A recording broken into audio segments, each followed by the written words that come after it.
baseball food, pizza, wings, and beer. You know, you can bring your kids in, you know, they can play pool or play the video games, or they can sit with you and watch TV too, because you got TVs in every dining room. It's such a place that you can come in with your family and sit down. And again, it's family oriented because it's family owned.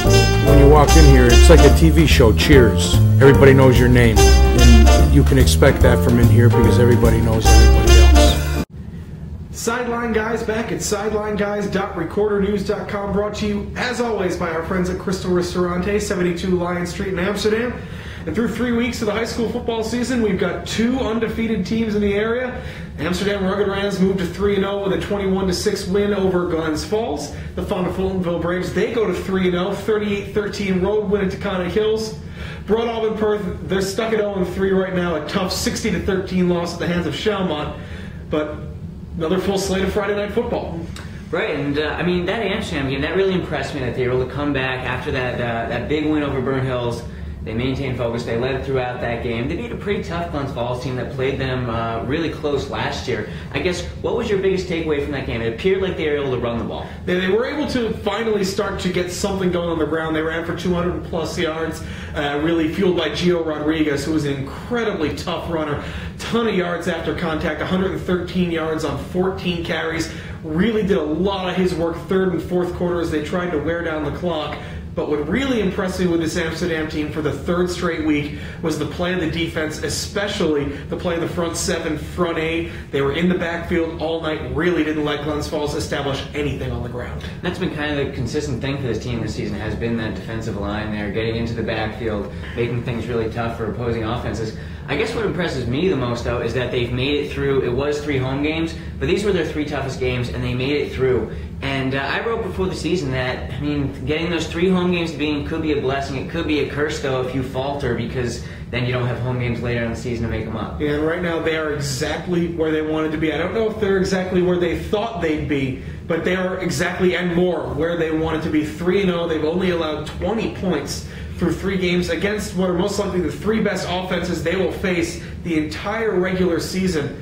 And what that gives them a chance to do is that gives them, it pretty much guarantees them a playoff home game. 1 more win should do it, and with at least with 2 more wins the next 2 weeks against South Glens Falls and Gloversville, they won't be particularly easy, but to go out, you win those 2 games, you are going to have home field advantage until throughout the first 2 rounds of the playoffs, sewn up before your last 2 games of the regular season. Right, and realistically, it almost might just take 1 win for them, because that's, I mean, just with the tiebreakers are going to be in their favor, because those 3 teams that potentially could bump them, they own the tiebreaker head-to-head with. Yeah.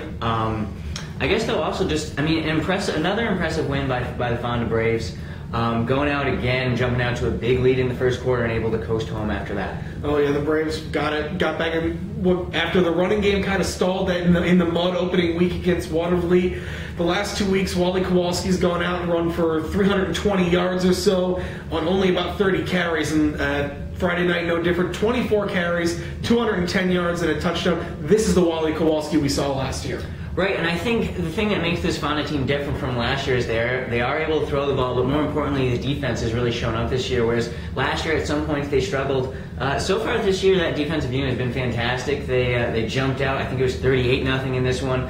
Kind of the same thing last week against Canterbury, where the defense didn't give up any points until the game was already pretty much over. 2 straight weeks of very impressive football out of them. Yeah, and what you're seeing from the Fonda defense that you've seen from the last few weeks, their secondary gets after the ball. They've got, I believe, 7 interceptions now, picked up 2 more against Taconic Hills. They are a ball-hawking secondary, quick guys in the back of that defense, and they've been able to really turn the field.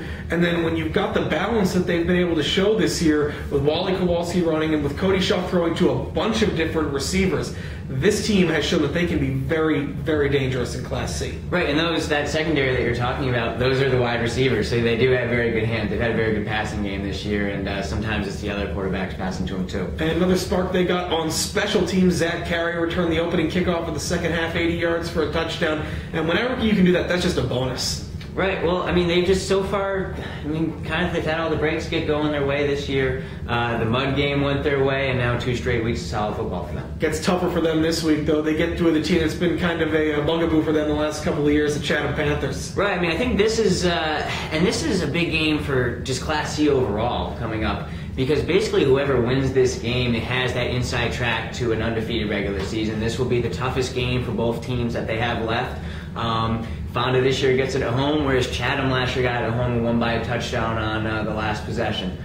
Should be a fun one. And perhaps more importantly than that, the winner of that game will essentially have to avoid Hoosick Falls until a potential Class C Super Bowl game, and nobody wants to see that team right now. No, I mean, they perhaps more impressive than last year, which is kind of scary. Whereas for some points last year, they looked like the best team around here, regardless of classification. Now, also in Class C, Camacherry off Friday night. This was the game that was supposed to be their home game against Carrow Durham. Carrow Durham canceled their season, so the only other game Friday night scheduled, Broad Alban Perth, tough night against Shamrock.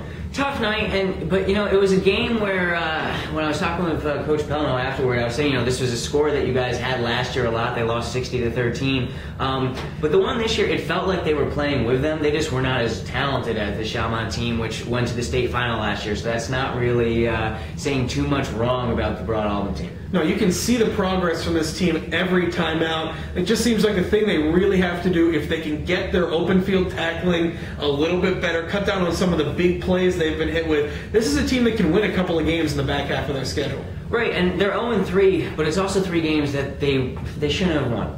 Those were 3 teams that were better than going in. They've got a tough game this week against Schuylerville, and then after that, things get a lot easier. Not guaranteeing that they're going to win those games later in the season, but things do get a lot easier. Their 4 toughest games are their first 4. Yeah, very, very tough start to the season, and so we're through week 3. Almost to the halfway point of the regular season, but for week 3, let's crown our local football player of the week.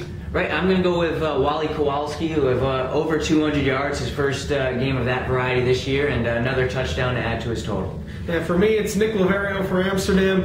3 sacks, was in the backfield all night, really making life terrible for Glens Falls quarterback Cam Gerard. Had a big sack on a 3rd and goal that set up a missed field goal on the first possession of the 3rd quarter, and Glens Falls never got that close to scoring again. He's been one of the big keys for this Amsterdam defense so far. Well, and he was great last week against Burton Hills as well. Recovered a fumble and forced a fumble too. That's it for week 3. We'll be back later this week to preview week 4, Amsterdam South Glens Falls, Broad Alban Perth Schuylerville, Fonda Chatham, and Canajoharie against Voorheesville. It'll be a full week. Until then, for Michael, I'm Adam, and we'll see you next time at SidelineGuys.recordernews.com.